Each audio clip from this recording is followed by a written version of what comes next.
সরকারের হাতে আমার দেশের বিএনপির স্থায়ী কমিটির সদস্য মির্জা আব্বাস অভিযোগ করেছেন দেশের সন্দেহভাজন বিদেশিদের আগমন বেড়েছে এবং এই বিষয়টি গভীর উদ্বেগের। তিনি বলেন, দেশের বিভিন্ন ধরনের মিশন চালু হচ্ছে। এসব অপকর্ম ইচ্ছাকৃতভাবে করছে সরকার। আসলে সরকার কারো বিশেষ উদ্দেশ্য বাস্তবায়নে কাজ করছে। এটি দেশপ্রেমিক কোনো সরকার নয়।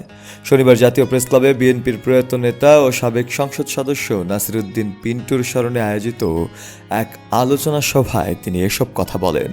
নাসিরুদ্দিন পিন্টুর স্মৃতিচারণ করতে গিয়ে মির্জা আব্বাস বলেন, আজ আমরা যেভাবে পিন্টুকে স্মরণ করছি, তেমনি হাজারো নাসিরুদ্দিনের আত্মত্যাগের মাধ্যমেই আজকের বিএনপি গড়ে উঠেছে। তিনি আরও জানান, প্রশাসনে বিএনপি পন্থীদের নিধন করে আওয়ামী লীগ ও জামাত পন্থীদের স্থান করে দেয়া হচ্ছে। তার ভাষায়, অনেক উপদেষ্টা আছেন যারা এই দেশের নাগরিকই নন, তারাই এখন দেশ চালাচ্ছেন। এতে মনে হয় দেশে আবার যেন উপনিবেশিক শাসন ফিরে এসেছে। মানবিক করিডোর নিয়ে সরকারের ভূমিকা ও জাতীয় নাগরিক পার্টি এনসিপির নীরবতা নিয়েও প্রশ্ন তোলেন মির্জা আব্বাস।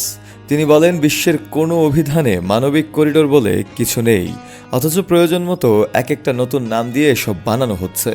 আমরা কেন সেন্ট মার্টিনে যেতে পারবো না? এনসিপির ভাইদের বলতে চাই, আপনারা এ বিষয়ে চুপ কেন? তিনি বলেন, করিডোর নিয়ে জামাত এনসিপি কেউই কথা বলছে না, অথচ এটি একটি গুরুত্বপূর্ণ জাতীয় ইস্যু। জনগণের ম্যান্ডেট ছাড়া কোনো করিডোর দেওয়ার অধিকার সরকারের নেই।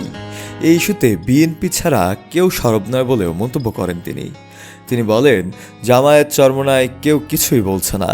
সরকারের উদ্দেশ্য বিএনপিকে শেষ করা, কারণ বিএনপিকে শেষ করলে আওয়ামী লীগের মতো দেশটাকে লুটেপুটে খাওয়া সহজ হবে। শফিউল মাওলা, কালের কণ্ঠ।